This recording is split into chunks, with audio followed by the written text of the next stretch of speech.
Thank you for being here once again.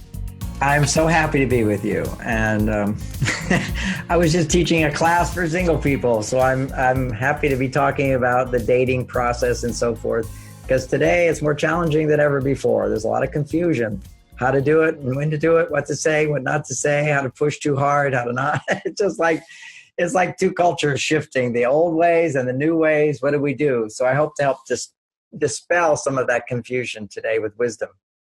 Yeah, we really appreciate that, John. I would like to imagine, for the purpose of this interview, that you are speaking to each one of these single women as though you had a chance to speak to them individually. And I know you're going to share some of your best wisdom and advice, because I agree with you. It is confusing out there. I mean, I've been married now for almost 11 years, and things have even changed over the last decade pretty significantly. So I'd like to share with you some of the key questions that I'm frequently asked in my role as a coach for single women. And I would love to get your perspective, both as a professional in this industry and as a man. Would that be all right? That sounds great. Okay. So one of the first things that I would like to ask you is if you could just give a few general guidelines that you might give to women that are out, single women that are out there in the dating process. Just a few general guidelines. We'll start there and then go deeper with some of these on some of the key ways that, or things that they need to understand to be able to better date, relate, mate, understand, and communicate with men. There's a lot there, but take it where you'd like to. Right, well, I'll start with some basic ideas. I don't want to, there's no simple answer to this, okay? It's like if you're going to land a capsule on the moon, there's a lot of things have to happen, all right? So I've written whole books on this, Mars, Venus on a Date, for example, Beyond Mars and Venus. These are the Men Are From Mars, the classic books that help to address this issue. So we'll start with things that may sound like cliches, but it's because they're so important. To find the right person for you, you need to make sure you're not desperate. That's just such an important thing, to understand that men are basically turned off by desperate women. And you'll be attracted to the wrong guys. When you're feeling desperate, there's like a little radar that we have. Some people who find the right person, they have a radar that attracts the right person and gets involved with them. And our radar goes amok when we're feeling desperate. So that's a really key thing. It's like some people have a golden thumb when it comes to investments. Other people, they just get all excited about the wrong investment. So they don't have the right radar when it comes to investments. And a relationship is a bit like an investment. You're going to put time and energy into it and so forth.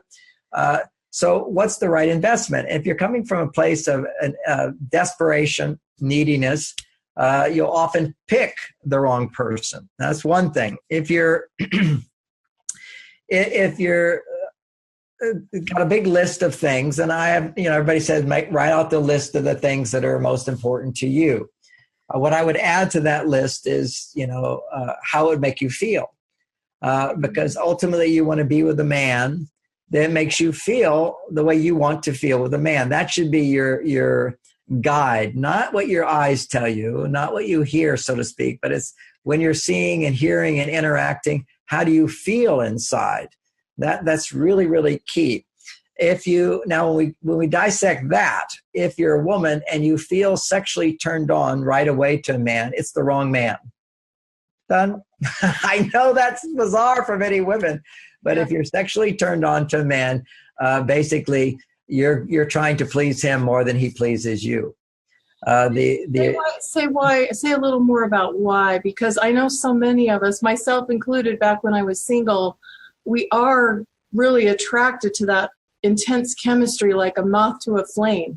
That's right. Everybody loves it. It's the goal of a great relationship. And when that intensity goes away, which is, we won't get to that in this talk, that's how to keep the passion alive. We'll do it a little bit because many women who are single, they hook up with some guy and then they're having sex and then the interest is like boring and flat and then they break up. And so that part of, if you're a single person is if you have attraction for somebody, how to sustain the attraction.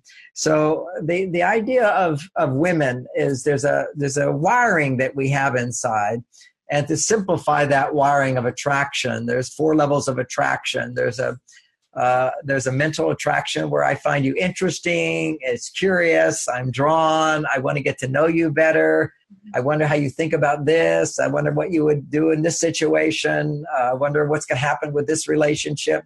There's a curiosity and interest. That's attraction. I kind of a sense of admiration for somebody, or openness to see what are their gifts and talents and strengths. Okay, now not everybody you're going to have that with. That's called mental attraction. Okay, it could also be a guy could be talking, you find that fascinating and interesting and so forth.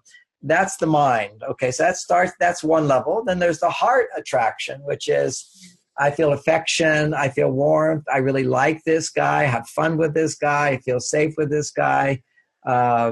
I enjoy his presence, and maybe you feel I love this guy.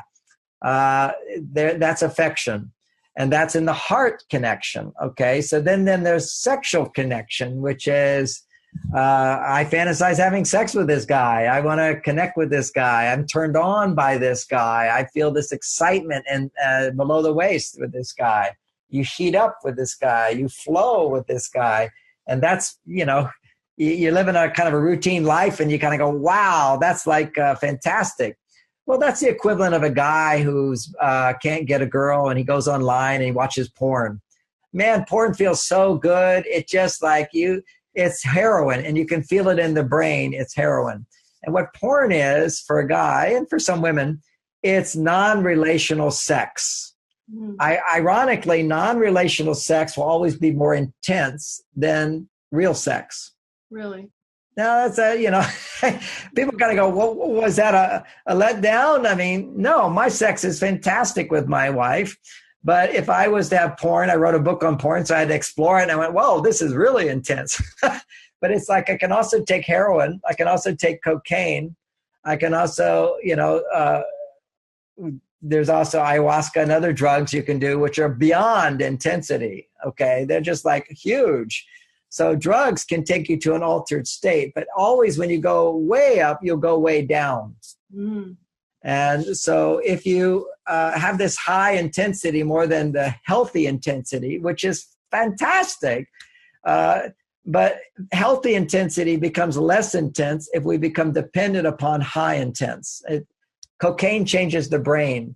Getting turned on to some guy that you don't know is the same as a guy getting turned on to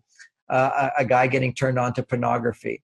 It's intense and it's not real.